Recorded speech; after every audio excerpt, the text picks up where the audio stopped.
ইসলামে হিজাব শুধু একটি পোশাক নয়, বরং মুসলিম নারীদের আত্মসম্মান ও ধর্মীয় পরিচয়ের প্রতীক।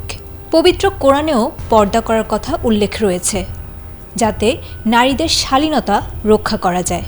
তবে পোশাক হিসেবে হিজাব যতটা সহজ, বিশ্বজুড়ে এর সামাজিক ও রাজনৈতিক অবস্থান ঠিক ততটাই জটিল ও বিতর্কিত। সম্প্রতি অস্ট্রিয়া সরকার 14 বছরের কম বয়সী স্কুল ছাত্রীদের জন্য হিজাব নিষিদ্ধ করার নতুন আইন পাশ করেছে। এতে তোলপাড় সৃষ্টি হয়েছে গোটা বিশ্বে। শুক্রবার আল জাজিরার এক প্রতিবেদনে বলা হয়, অস্ট্রিয়া সরকার 14 বছরের কম বয়সী স্কুল ছাত্রীদের জন্য হিজাব নিষিদ্ধ করার যে নতুন আইন পাশ করেছে তা এই চলমান বিতর্কের এক নতুন সংযোজন।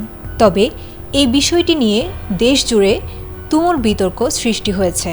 ইতোমধ্যে মানবাধিকার সংস্থা, নারী অধিকার কর্মী এবং মুসলিম সম্প্রদায় এই সিদ্ধান্তের কড়া বিরোধিতা করেছে।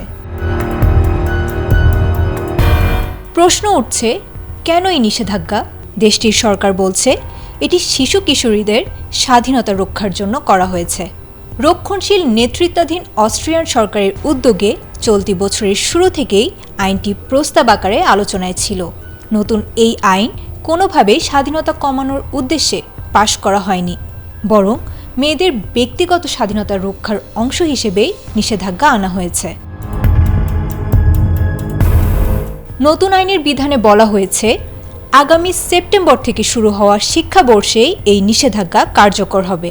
কেউ আইন ভঙ্গ করলে তাকে শাস্তি হিসেবে সর্বোচ্চ 800 ইউরো পর্যন্ত জরিমানা করা হতে পারে।